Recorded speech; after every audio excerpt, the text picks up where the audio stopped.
మీకు ఎప్పుడైనా ఈ డౌట్ వచ్చిందా? అదేంటంటే మన హిందూ సాంప్రదాయంలో ఒక చిన్న పిల్లవాడు మరణిస్తే దహనానికి బదులుగా ఆ శవాన్ని బొంద తీసి మట్టిలో పూడ్ చేస్తారు. ఇదే హిందూ సాంప్రదాయంలో teenagers, adults or old age dead bodies ని మంటలో కాల్చి అగ్నిదహనం చేస్తారు. అయితే హిందూ మతంలో ఉన్న 18 మహాపురాణాలలో ఈ గరుడ పురాణం ఒకటి. గరుడ పురాణంలోని 10వ అధ్యాయంలో death rituals and after life గురించి చెప్పబడింది. ఈ పురాణం ప్రకారం 27 నెలల వయసు నిండని చిన్న పాప చనిపోతే ఆ పాప చనిపోయిన దగ్గరలో గంగా నది ఉందో లేదో చూడాలి.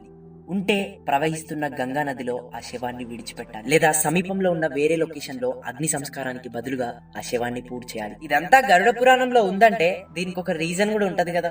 అదే పిల్లవాడు పెద్దయ్యాక మానవ సంబంధాలతో, మోహ వాంఛతో, ఎన్నో తీరని కోరికలతో ఆత్మ ఘోషిస్తుంది. అలా తిరిగి మళ్ళీ ఆ బాడీలోకి ఎంటర్ అవ్వడానికి ట్రై చేస్తుందంట. ఆ ఆత్మ మళ్ళీ ఎంటర్ అవ్వకూడదనే ఆ డెడ్ బాడీ యొక్క కళ్ళు మూసి చెవులు అండ్ ముక్కులో కాటన్ పెట్టి క్లోజ్ చేస్తారంట.